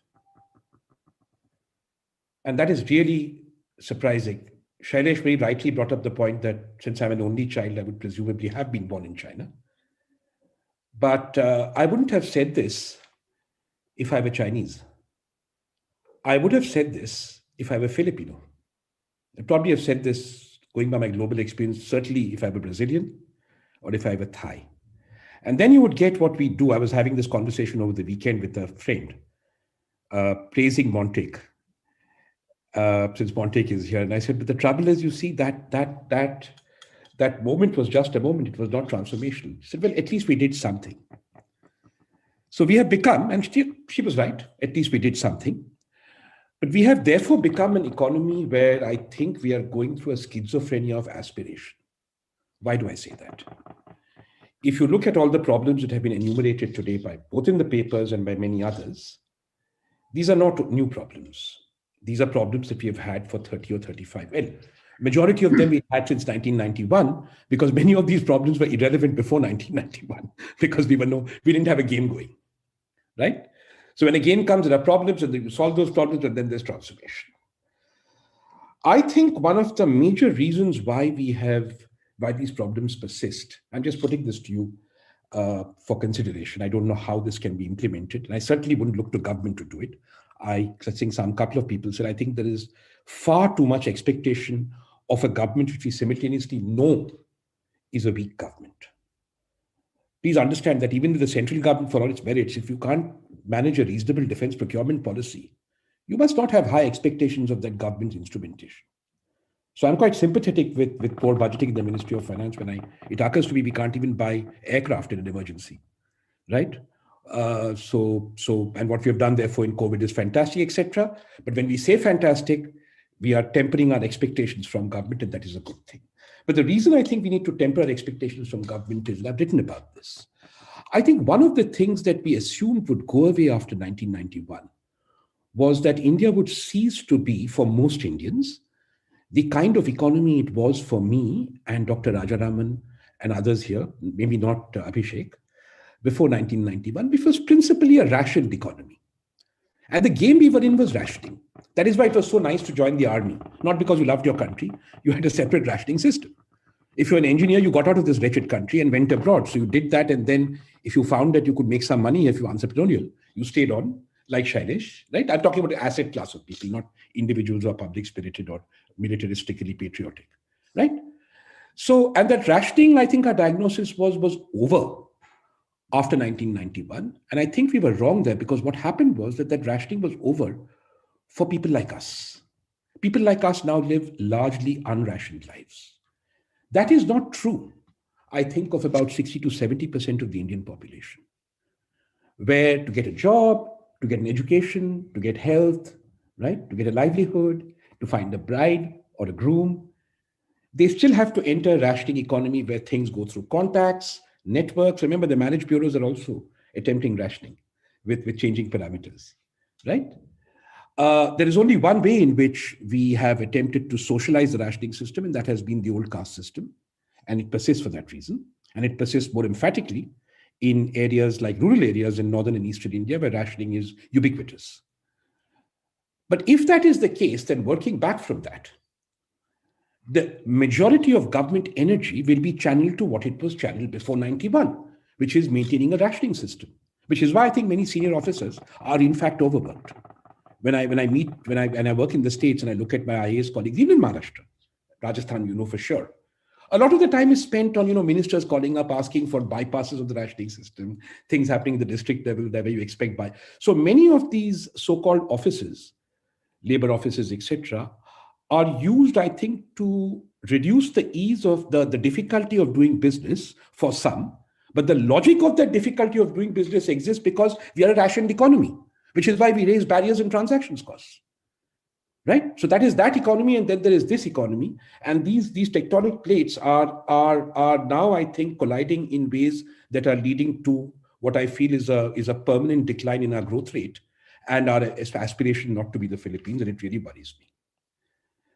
Accompanied with this, I think, is a knowledge within government. And here I agree with Indra. It is not good to go to government because I think they know that they're not running a serious business there. I'll give you one example. Look at the budget speech. Oh dear, dear, dear. 30 years ago, I used to wonder why Finance Minister of India has to talk about pan masala duties. I don't see that in 29 of the other 30 countries somebody mentioned. Right? A budget speech is a budget speech. You talk about the budget. They realized it was not a serious business, budgeting in the old days. There wasn't much money. The deficit was sort of automatic. You had to spend money on what you spent. So he would talk about pan masala and this and that. Then I thought that went away. But then I find it persists. And the budget will speak about everything from philosophy to economics to industry, to industrial growth, to agricultural performance, to child labor. Now you have poets quoting things at you. And it's gotten longer and longer and longer and less focused, to the point where last year's budget speech did not even present the macro fiscal picture for the Indian economy. She didn't tell us revenue minus expenditure, how much fiscal deficit. She said, that's in the details. Go look. So that is not a serious government. That is a government that understands the limits of its own capabilities and therefore is low aspiration and therefore engages in the business of rationing. Now, if you take this teleology in the way I'm looking, then how does this affect productivity and competitiveness? And close there. मैंने ख्याल से जो प्रधानमंत्री, sorry, I don't know how many Hindi speakers are. I think when the Prime Minister suddenly came to the realization, and this is suddenly, about Atmanirbhar Bharat, because as long as I was the PMEAC and before that, I didn't hear much Atmanirbhar. It seemed to have dawned upon us sometime between 2019 and COVID. Good, doesn't matter. That's how we do in India. We are not, so government is emphatically not a corporate strategy department for the country, and I think they know it. And I think he said this because, and I also think that a lot of our COVID, it's a different subject, economic policy response, the reason it was so focused on monetary and credit policy was that the capabilities of government to do what is expected of it, I think have finally been acknowledged to be very limited. And I think the Prime Minister in that sense is an honest man, and he has seen this, and therefore what we are being told is we are on our own. If we are on our own, I will conclude with 3 propositions. Ratin. Yes. Before you conclude, there is a question to you specifically, which you might like to cover, because raised also. In your op-ed on decolonizing climate action, you said there is a need to create affordable green tech solutions. So you could also, it's a truism. Right. I have nothing more to say. Okay. It's a truism. I mean, you should create green tech solutions. Yeah. I mean, what's the default is you should not create them. There's no argument about that. So yes. Tautological arguments. Yeah, I mean, and they should be affordable. Otherwise, you'll go out of business, no? Yeah. Okay. So I have 3 points. Yeah, 3 points. Yeah. One is, I think we should look for successes in this very depressing ecosystem I've outlined, and try and see how we can leverage those to create reforms. In the area of fiscal policy, I'm trying that. I'm trying that with your own government, Pradeep, in Rajasthan. I'm facing huge resistance to the bureaucracy because it does mean a diminution in power. If you look at our direct tax reforms, they tried very hard. I was at the center of. Our major failure is with corporate tax. We have not managed to complete and finish what we started. But at least we have gone a long way. We have a much better corporate tax system now than we had earlier. We have fewer rates. We have opportunities for people to pay the taxes that the tax code suggests. And with personal income taxes, we have come a long way in the efficiency of the system and its ability to respond to change. I'm trying to persuade the state governments that some state governments, that they should do the same with the taxes they have. On a wing and a prayer, saying that this has been actually very good for the efficiency of tax collection at the central government level, and very good for you. If you do these with your state level own tax revenues, you will actually be able to increase their buoyancy by simplifying them and making procedures to follow them simpler. One, if we can use taxation, which is after all a coercive instrument of the state, as an argument to reduce regulation, but with a very specific narrative for these kinds of regulations, then I think we would be in business somewhere. One area I think where we can, for the same reasons that Nitin mentioned, we can do this is environment. I'm absolutely terrified that because our environment is distorted, we will now have a regulatory beast. We already have half of it. We should very quickly dismantle that. We should make it automatic and anonymous because it is not yet a full-blown monster like labor regulation is. I think labor regulation is the biggest enemy of health and safety, occupational standards, and innovation in India. But we started regulating because the private sector was bad at doing these things, but we made it worse. We should not do that with environment. So I think less regulation in sunrise regulation areas is a very, very constructive suggestion for the government because it also takes load off government, and we have to sell it that way. कि आपके load bearing में कम करना चाहता हूँ, so that you are left free to think about grander things, and framing policy and strategy, and that's not just left to the Prime Minister's office and Niti Aayog if they're doing anything of this sort. The final suggestion I would make is that we should really, on an emergency basis, understand what to do about the rationing problem specifically in education. Because we do not educate in this country. We put people in school, college, university, etc., so that they can get credentials, which they can use to have a shot at the rationing system. This has not been upended by the new education policy. This has not been upended in any state. Where it has been upended, such as Kerala, what we have essentially seen is exports of that resource and very little benefit to Kerala. And therefore, we do not have a strategic take on how and what we need to do such that education investments going forward improve our competitiveness by making competitiveness, in a sense, more inclusive, by permitting people to participate in making competitiveness more inclusive. I don't know if I'm making sense, but not treating students as factors of production. Now, that is antithetical to the spirit of parents in this country, many parents.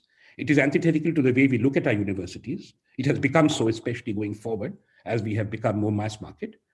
And we do need to have a social movement, which I think we should foster. This has nothing to do with government.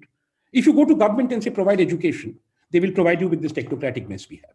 They will respond to the incentives they see. So this has to be done by society.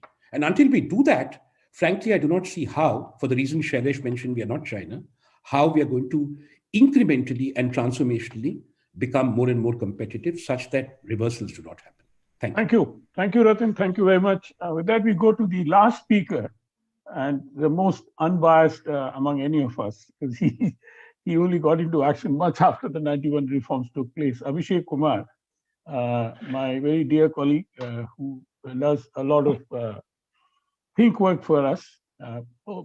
Some of you might have seen his work that he's done in terms of the debate that we ran on Plan 21. Abhishek, over to you. Well, thank you, Mr. Mehta, and hello to everybody. Some of us have already met, some of us have not, but a great hello to all of you. I think this conversation has already touched upon some broader issues and some semantics. I would like to start with some of the broader issues, specifically starting from a point that has been troubling me for quite some time, which is when we speak about the economic projections, 5 trillion, 4 trillion, 3 trillion, what is the basis of arriving at that figure? I have not been able to find anywhere anybody has said this is how we have arrived at 5 trillion economy. So the essential problem is that problem starts to get manifested at that very level because you are trying to chase something without having understood how we are going to do it. So there is absolutely no clarity on that. Whether it is on sectoral analysis, demand supply assessment, composition of GDP, what is the basis? And I say this specifically because of this. Look at in 2014, when India was, I think, about 1.7 trillion economy. In 2019, we were about 2.7 trillion economy, having added only $1 trillion in the 5 years. And in next few years, we want to double that up. So it's really, really unfathomable for me to understand how these figures really are put out. But be that as it may, so the fundamental issue remains that. And it is an important issue. Why? Because the four things that you've spoken about in your brief also, competition policy, investment promotion, firm competitiveness, and role of public institutions all depend on that. And they all depend on that is because without a plan, without a strategy, we are not ever going to be able to attain 5 trillion or 4 trillion or 3 trillion economy. So ideally, for me, this conversation or any such conversation would have made better sense if it was about an existing plan, an existing strategy, and how we as civil society, we as different experts can help government hone that better. So, but anyway, but this remains an endemic problem. But despite that, I would like to see some order in those four attributes, in the four aspects that I just spoke about.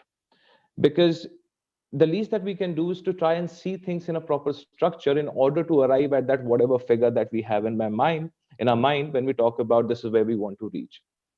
So, for example, start with firms. You're speaking about competitiveness, start with firms.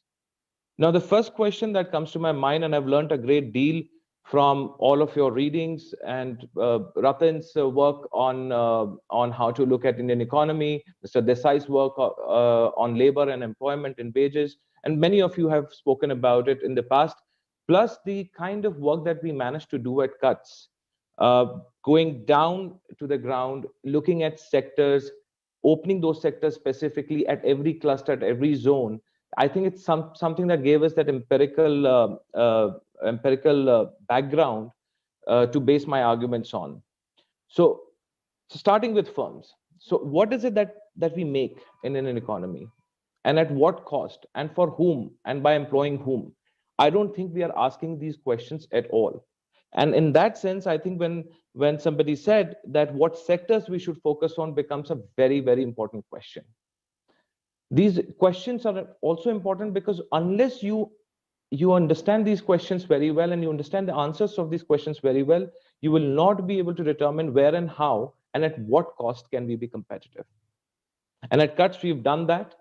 We went to different sectors for a deeper understanding of the entire value chain, opened up each node of that value chain, and tried to understand that what are the factors that are limiting the competitiveness of those nodes in those particular locations. And not just that, but also to assess, because we are also living in digital world, also to assess the play of digital on all of these specific nodes. In some areas, they create a lot of efficiencies. In the other areas, they take out a lot of factors of production, for example, labor. So I think these are the important questions. I'll give you two examples why we need to look at this kind of a framework. In my own work with CUTS colleagues on textile sector, we are clearly seeing, I mean, textile sector gets a lot of sobs because they say 45 million people, 45 million people depend on textile, second only to agriculture. So yes, it has a lot of employment, this thing, and hence should be treated in a certain way. But when we go down, and this is across the country, and what you're going to see is that the entire textile part of it, I'm not talking about the apparel part of it, you are increasingly seeing automation come in. You are increasingly seeing the remaining skills that are left on that automated floor to be becoming lesser and lesser human-centric. So even the people who are employed over there eventually will be out of job without having to acquire any skill which can possibly use for something else. And that worries me because there is a demand supply gap vis-a-vis labor on that front. You have so many people who are looking for jobs, you have so few requirements to absorb these kind of people. So that is why I say that if textile is to be automated eventually, then why are we spending so much energy in textile? Could we not focus India as a garment capital of the world? Because you have two advantages over there. We have export-oriented units, and we also have a very, very domestic demand. Perhaps, but we're not able to actually cater to that domestic demand because the different factors of production, and not just one factor of production, in different states act differently on the competitiveness of an industry. Rajasthan, for example. Rajasthan has the lowest electricity unit cost when it comes out of generation. And when it goes to all the way to Discom, it becomes most uncompetitive with respect to some of the comparable states. My colleague Sarthak Shukla had done a fantastic analysis of how Rajasthan loses just because of the inefficiencies in the power distribution system. So I think one of the ways to look at competitiveness is to actually break it down into smaller problems at a very decentralized level, and that requires hard work. That requires focus, that requires hard work, that requires coordination between states and center, that requires Commerce Ministry to be very, very agile, that requires a hell lot of things. So the conversation that we are having, ideally, in my mind, should be upon what are those components where we require that additional push so that we are not dependent on the existing state capacity, which is already pretty low. Now, come back to basics then. So the point I'm really making is that there's need to also understand the knowledge systems within a firm. And linking it with the point that Ratan also mentioned, education, fantastic education, but why is there so much of a education employment gap is because we're trying to structure education without understanding the needs of employment. So go and study the factory floor, see what are the knowledge systems within a factory floor. Are there capabilities enhancement programs within the factory floor? And if not, then we need to think about our education system in a completely different way. So we need to sort of look at the proposition the other way around. Knowledge systems in our productive industries, and how do they relate to things like education and others. Thank you. Yeah, I'd just like to add one last point to that. Role of public institution, I think that is very critical, and something I've had the opportunity to work with Mr. Mehta on that, is oftentimes we also take out judicial systems outside the purview of the role of public institutions. We're focusing too much on regulation, but we're not really looking at perhaps the harm that's done because of lack of judicial coherence between high courts and supreme courts and between different benches of the court. So I'll end my initial remarks over there. Thank you. Thank you, Abhishek. The point which you made was raised by Shailesh in his remarks about the issue about contract enforcement and the judicial ecosystem, which again is very important aspect of of the whole industrial ecosystem that we're talking about in terms of raising competitiveness. Such we have some very eminent panelists with us in the audience who will be speaking at a future session as well. I just recognized. Let me recognize the Monte Ahluwalia. And I can't see all of them somehow, but may I now, before we conclude, let me go back to the two catalysts, Preetam Banerjee and Amit Kapoor, and whatever else others may have to speak about, if they can take 2 to 3 minutes. We have about 15 minutes left for this event. So, Preetam, over to you. Thank you, Mr. Mehta. I think, largely speaking, we saw the basic theme come back to the concept of implementation at the ground level, or what I was calling plumbing, and the word that you liked as well. And there, once again, to go back to that point about that Indira ji made, that a lot of our officers are, doing firefighting, right? I mean, why is the case? It's because you have capacity down below, which is lacking. Again, to the whole point about city governance, again, city, municipality, all of those are again ground level administrative units. But let's extend that whole concept of institutions beyond government. You have, business associations, you have university administrations. When we look at the gamut of issues we are discussing, the people responsible for delivery is just not the government. There are several other private, quasi-public institutions involved, and we need to think about their capacity development as well. I'll just take one illustrative example. It's somewhat unpopular to say this aloud, but if you look at our central government, if you look across our main ministries, What has typically happened is a lot of consulting firms come in to, supposedly, implement certain projects. What actually happens is that they're providing you with human resources to a top level bureaucracy to do a lot of the day-to-day stuff. I mean, some of them are even answering parliament questions. What does that tell me? It tells me that you have a top layer, and right below the top layer, which is supposed to do a lot of the other things, is not being able to deliver. So your top layer is completely dependent on this other set of resources they get in from wherever else. This was, and I am somewhat in generationally somewhat in between, being in my early 40s, between the people who probably saw most of their lives in the pre-liberalization, and then those who were completely in the liberalization. I saw kind of a little bit of both. So what I remember, and large members of my family were in government services, were at different levels. And what I remember was that this wasn't the case in the 70s and 80s. And I stand to be corrected by those who know better. But I think it's one aspect we have gotten worse of. I think it perhaps relates to the problem that Mr. Rathin Roy was mentioning, that the problems were much smaller. It was all about rational, this rationing issue that was there to deal with. Now we have a bigger set of challenges to deal with, and that's not probably something the system can address. But it boils down to that entire point about finding out where, at which points the institutional gaps exist and how we can plug them.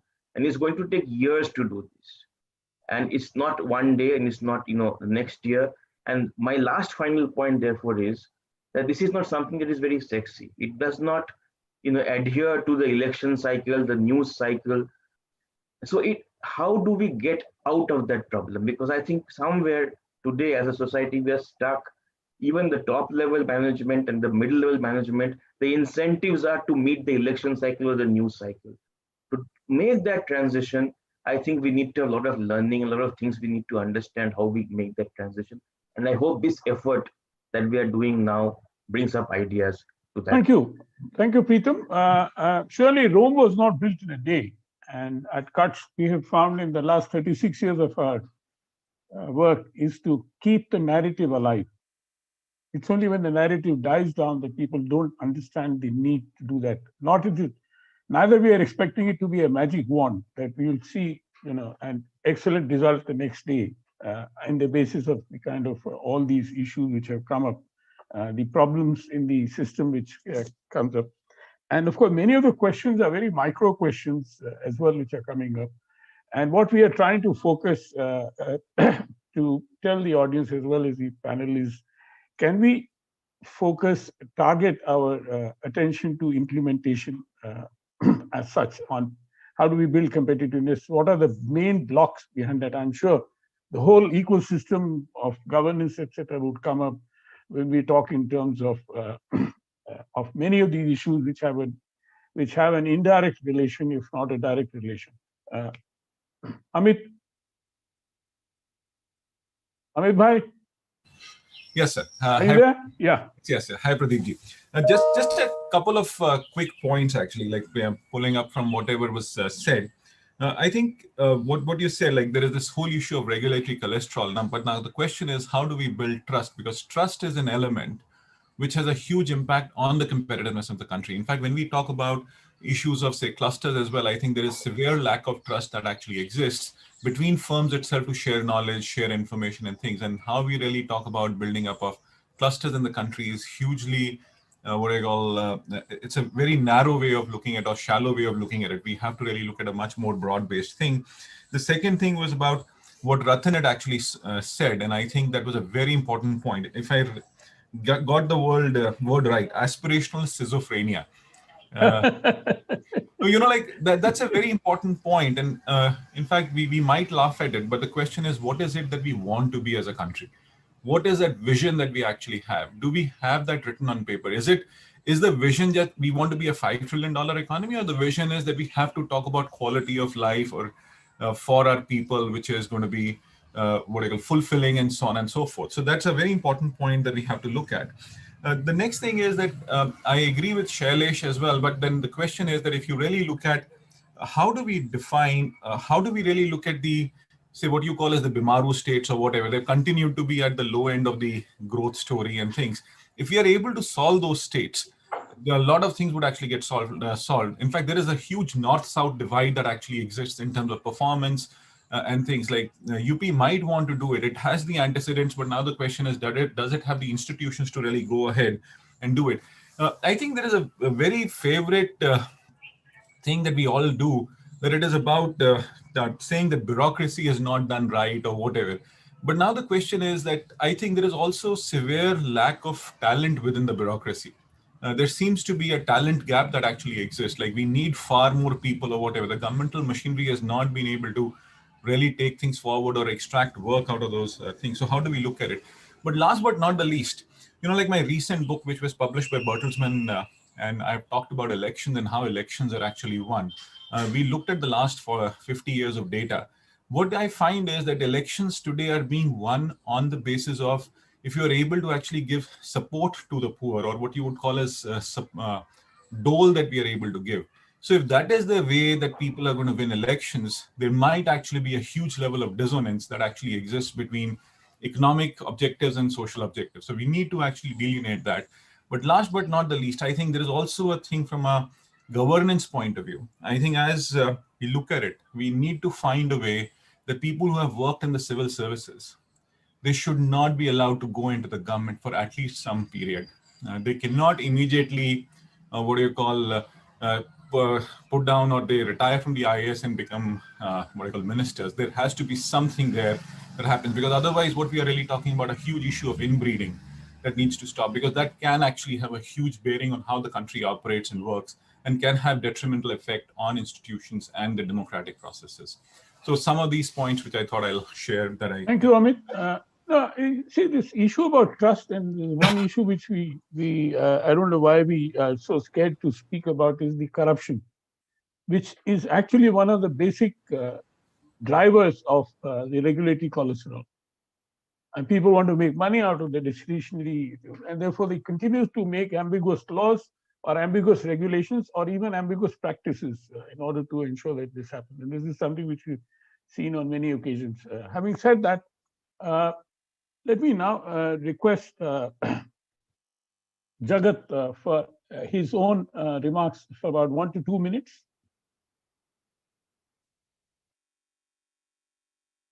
Jagat, are you there? Hello? Well, if he's gone, may I now turn to Nitin? What for? My only remark is that corruption probably lightens the load of regulation. So, that's an easy way to look at it. Value. At least in China, look at China. Yeah. Far more corrupt country than India is doing very merrily. So don't, and not that this one would recommend this as a policy, but just wanted to accept it.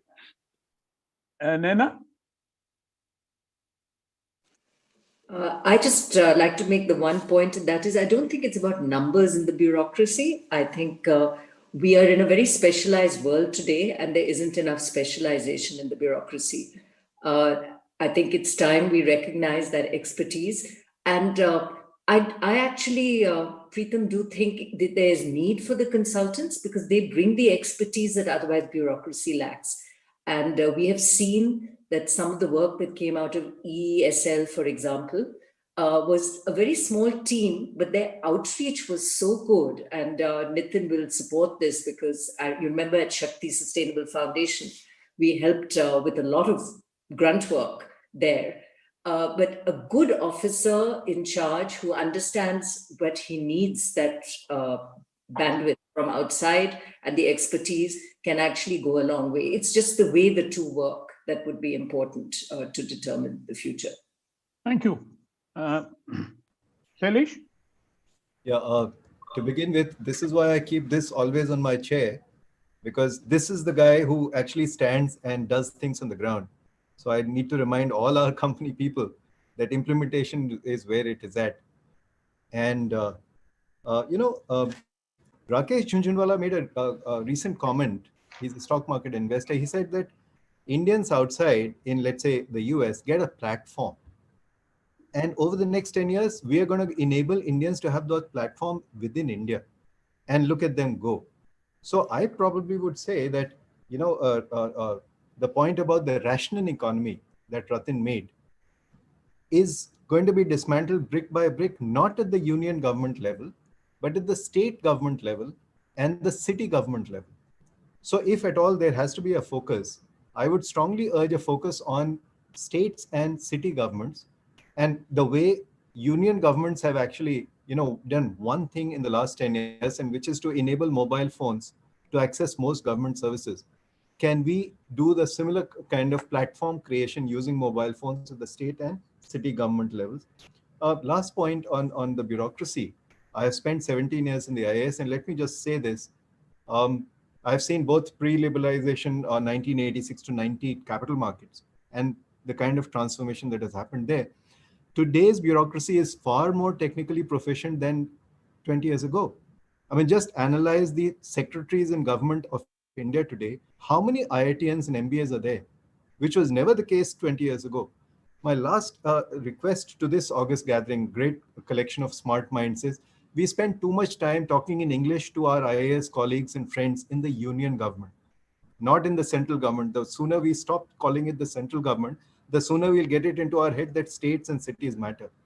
We should actually spend much more time talking to a Nagar Nigam commissioner and the commissioner's team to understand where, I really like Preetham's point about institutional capacity, strength, and credibility. So if cuts can drive this point home, stop bothering about government of India. That's like the European Commission. Let's focus on the government of Portugal, the government of Spain, and the city of Madrid. Maybe that's the way to go. Thanks. Yeah, thanks. That was famously called I pigs. just ask Shailesh, how many of you know who is the mayor of Bombay and who is the mayor of Delhi? I do, because this is a bit of a passion, but most people would not. How many people know the mayor of Bombay or the mayor of Delhi? They're powerless people. They're totally powerless in our system. There are three municipal corporations in Delhi, am I right? Oh, that was deliberately done so that Sheila Dikshit doesn't get called the mayor. I think it's very silly. Bombay and Calcutta, two huge municipal corporations, have one mayor. In Jaipur, they have now split it into two. Jaipur, Jodhpur, and other. I can't understand why, for whatever political The thing reasons. is the politician land mafia not wanting to lose control on the enormous illegal profits which can be made through urbanization. This is the reality. By the way, Shailesh, From the land market, nothing will happen. Shailesh, the word central government does not exist in the Constitution of India.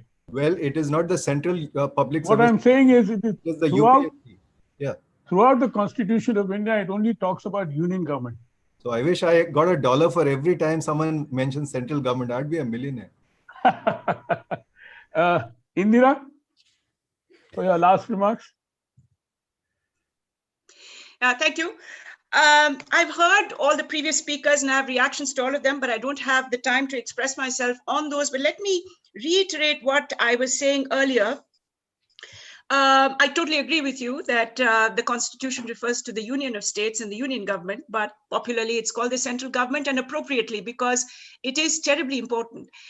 The problem is that the idea of a federal structure has permeated only the political sphere, and beyond appointing finance commissions and sending statutory flows to the states, which have been terribly important, there has not been a formal channel of communication between central ministries and state and district level departments which work in that area. So I want to re-emphasize this with all the power at my command, that unless we do that in the sphere of competitiveness and get a two-way information flow, we are not going to be able to carry this country forward, because it is far too large to be managed by a central bureaucracy. I've written a paper recently on how our reaction to COVID was severely obstructed by the fact that the Ministry of Health and Family Welfare at the center was not listening to what was happening in the outer reaches of the country, including in Kerala, which started off very well, but was completely defeated by the Vande Bharat flights, which brought home infected immigrants from the Gulf and elsewhere. it is extremely important for us to realize that what have been encrusted as family as central programs like midday meals and the employment guarantee scheme were all schemes which started in states. There was an employment guarantee scheme in Maharashtra in the 1970s, which was the progenitor of the national scheme. There was a midday meal scheme started in Tamil Nadu by M.G. Ramachandran, for which he is revered in that state, which then became a national scheme. So this process of feedback from what's happening in the periphery has happened, but it has not been formalized. So I think unless we formalize this, we're not going to get anywhere. And let me just very, very quickly say that example I gave of the outgrowth of a weed-based yarn in Tamil Nadu. This calls for cooperation across agriculture and industry, because this milkweed is something that grows rampantly on dry areas in Tamil Nadu. And Tamil Nadu is actually a very dry state. Traditionally, farmers would weed out that milkweed and throw it away because it was standing in the way of the small crop of whatever they were trying to grow in a rain-fed way. So this calls for cooperation across sectors between industry and agriculture, and that can only be facilitated if there is a federal structuring to government at the center. Stop here. Thank you very much. On that point, Indira, we would request all panelists, as well as anybody in the audience, to email us any of their views, because as I said, this is a colloquium. This is the first of 3 sessions, and we'll continue to upgrade the paper to the extent possible. So it's not the end of the exercise. Now turn to Ratin. Yeah, well, I think that there's one point I did not address, which was Sharesh's very important point. And I think, yes, we know that poor judicial performance is inhibiting, competition and inhibiting many things. But why do we have poor judicial performance? It's not just a matter of having too few judges. When I look at judges, I hope there are no legal people here, and this is a closed group. Some of their comments are infantile, absolutely infantile. Their judgments are infantile. Their attitude to time is infantile. And these are educated people, right? And this has been the case now for quite some time. So I really need to understand the sociology of why the judicial system is how it is. And I simply don't. That is one additional point I'd like to make. The other point I'd like to make is, while it is true that we need to go federal, I don't think our electorate agrees with us. And that is a real challenge today. I think our electorate is looking for a Jagat Guru, which is why, despite repeated demonstrations of incompetence since 2016, with apologies to Mr. Shah, parochialism within the civil service and without, leading to further incompetence, a spectacular failure to do something basic like collect taxes, demonstrable incompetence at guarding the borders, the central government in the form of a central powerful leader. Practical matter. I'm not casting judgments. I'm not being normative. Believe me, it sounds normative. I'm not. Is the most popular prime minister in the last 40 years. It is what people want. It is what people expect. And the fact that the central government is not able to deliver this is, I think, at the root of a very difficult political dilemma. Because if people expect the central government to deliver more than defense and railways, and the central government therefore will necessarily have to at least make a pretense as to tell Mr. Jaitley, आप agriculture के बारे में बात कीजिए, पैसे मत खर्चा कीजिए, प्लीज आपने पैसा नहीं खर्चा किया, बहुत खुश हूं, मैं कुछ नहीं बोलूंगा आपके बातों के बारे में, जो मर्जी बोलते जाइए. But you have a situation now where the government, UPA government also is forced to spend on these matters, because that is what people expect of the central government. Until we solve this dilemma, we're not going to get very far, I think, with this federal project, because the incentives in the political system are not there. Thanks. Thank you, Ratin. Now, talking about the sort of incompetence of the judiciary, you saw that last judgment by the Supreme Court in the matter of the farmers' agitation. They set up a committee comprising of 4 people who are publicly well known for their views on the farm bill. I mean, that is the kind of idiocy that you could see, that you should have spoken about having a balanced panel. But by the way, Arun Jaitley, speaking in the parliament, once said, the quality of judges is directly related to the liberalization which has happened. The liberalization which has happened, no, I'll tell you what he said, that has led to a very high demand of good lawyers to fight battles. And therefore, good lawyers refuse to go to the bench, with the result that you get average quality lawyers, mediocre lawyers going up to the bench. And this is a matter of fact. This is our own empirical work that we've done to see as to analyze, as Abhishek pointed out. We've analyzed several case laws of the government of India, Supreme Court, and to see as to kind of the imbecility at often expressed, no coherence, break in the continuity and process, and so on. With that, may I come to Abhishek? Abhishek, do you have any last comments? Or let me ask. Yeah. I think just one last comment relates to, I mean, you've repeated it many times that we need a lot of plumbing in a system, but I think plumbing for a country like India would be very, very difficult to do, precisely for the reasons that we've spoken about already, lack of state capacity in different ways.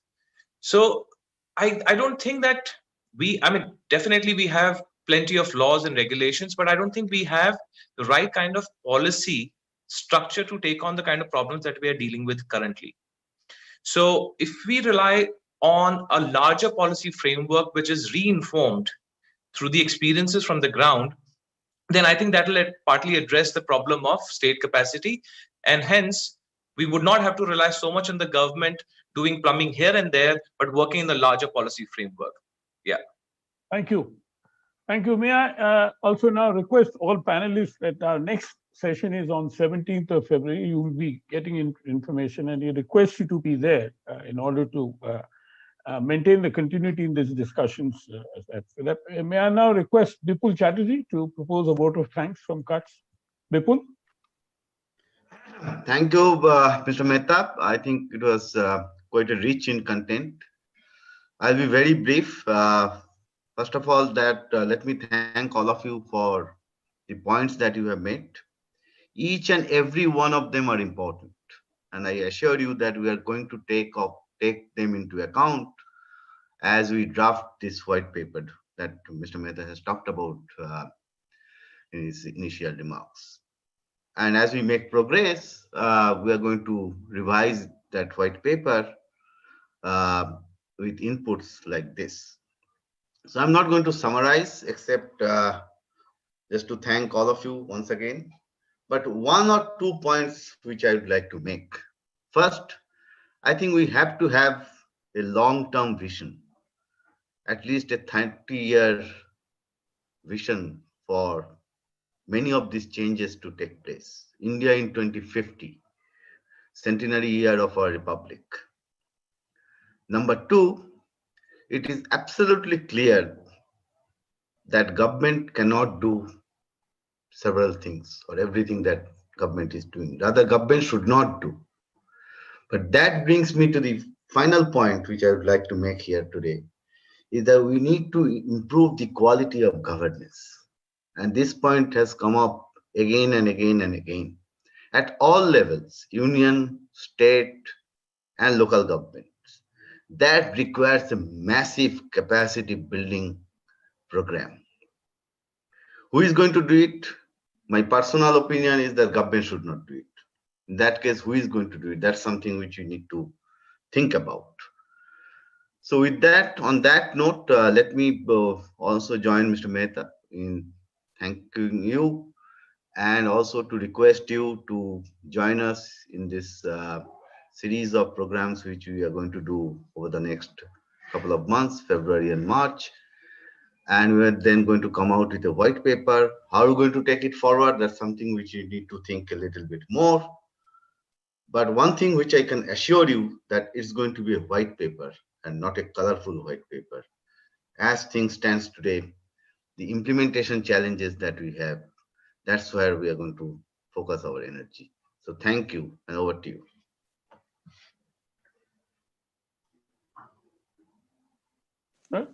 Thank you, Vipul. And with that, we come to a conclusion. Thanking all from my side, an excellent discussion.